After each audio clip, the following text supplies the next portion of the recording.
The threat of invasion darkens the daily struggle for life in El Fasher, the main city in Sudan's western Darfur region and the last major urban center still under the army's control. We all live in absolute fear and constant worry of what awaits us in the coming days, says Osman Mohammed, a 31-year-old English teacher. Muhammad Ali Adam Mohammed, a 36-year-old grocery shop owner with 5 children, has no doubt what a full-scale battle would mean. If clashes occur between the Rapid Support Forces, RSF, and the army inside the city, we civilians will be the victims, he tells the BBC. Sudan's brutal civil war began just over a year ago, after the country's 2 leading military men who had staged a coup together, one the head of the armed forces, the other the head of the RSF, fell out over the future of the country. Until now, El Fasher has been spared the worst of the violence and ethnic killings that have taken place across Darfur, the stronghold of the RSF. But since the middle of last month, the paramilitary force has been besieging El Fasher, a humanitarian hub which hosts hundreds of thousands of displaced people, including those who have fled other areas seized by the group. So far, bombardments and skirmishes have killed 43 people, according to the UN. As people wait to see whether the RSF does launch a full-scale attack on the city, their focus is on a battle for survival. Osman is engaged and should be preparing for a new life with his fiancée, but he is consumed instead with meeting his basic needs. Life is super difficult because of a lack of security, lack of cash flow, and money in general, he tells the BBC. Everything is very expensive: food, water, transport, education, and the list goes on. The middle class has disappeared, says Mohammed. 80% of citizens are now poor. He had to close his grocery shop early in the conflict when it was hit by stray bullets and open a smaller one. But goods are in short supply and business has been crippled by price fluctuations and monopolies. Prices rise significantly whenever roads are closed, he says. There is no electricity and the shortage of water is acute, made more so by lack of fuel and increased demand from the influx of displaced people. The price of water is catastrophically high, says Hussein Osman Adam, who picks up work as a taxi driver and food dealer when he can. Life is tremendously tragic for everyone in an indescribable way, economically, health-wise, and psychologically. Hussein has diabetes, but supplies to test blood sugar levels have run out. Currently, we're just expecting anything, he says. The UN and US are anticipating the worst.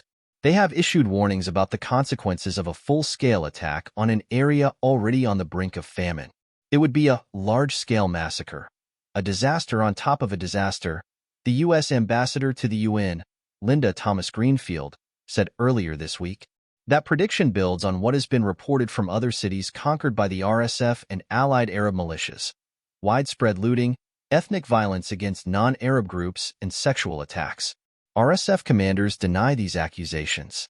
They say they have a legitimate right to self-defense against army aggression and accuse the military of deliberately killing civilians with barrel bombs. One of the reasons they have not been able to take El Fasher yet is because armed groups there have allied with the Sudan Armed Forces, SAF, chiefly rebels from the Zaghawa ethnic group who have vowed to inflict a decisive defeat on the RSF. So, if war explodes in the besieged city, it is expected to be fierce and deadly. At this point, civilians and the SAF do not have a clear escape route, said Nathaniel Raymond, executive director of the Humanitarian Research Lab at Yale School of Public Health.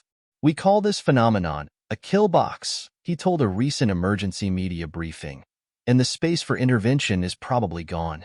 His researchers were seeing evidence, he said, that the army was preparing to fight a close-quarter battle to the death. International medical charity Médecins Sans Frontières, MSF, which is on the ground, told the BBC it had so far treated 125 patients wounded in the fighting by military airstrikes and RSF shelling. But for months, it has been warning of a malnutrition crisis in the Zamzam camp south of El Fasher, home to many uprooted by previous waves of ethnic violence, that requires a massive increase in the humanitarian response. The increased tensions have made that more difficult than it already was, says Claire Nicolet, head of MSF's emergency response in Sudan, and an escalation in fighting would make it far worse. Especially as recent months have seen people forced to flee surrounding areas surge into the city of El Fasher itself, where they are living in schools and areas known as gathering sites. Faiza Ibrahim Osman is the women's supervisor at one of them. the Tambasi Center. In a way, she shares their story, having left her home in the northern part of the city. Life has become concentrated in the southern part of El Fasher because it is safer there, she says. The center has people with medical conditions for which they struggle to get medicine or treatment. But lack of food is the most pressing concern, with the Red Cross having stopped its delivery of 2 meals a day. On Thursday, the center held a Quran recitation, she says, praying to Allah to stop the war. We fear rumors and hear gunfire from a distance, she tells the BBC. When planes come, we hear the sound of anti-aircraft guns. We are just afraid of clashes inside El Fasher. With all routes into and out of the city closed and unsafe, the claustrophobia of fear is oppressive. The hardest thing now is the completely deteriorating mental state due to the repeated conflicts and constant tension, says Mohammed, the grocery shop owner. The UN has warned that people are afraid of being killed should they attempt to flee, but really, MSF says, they have few places left to go.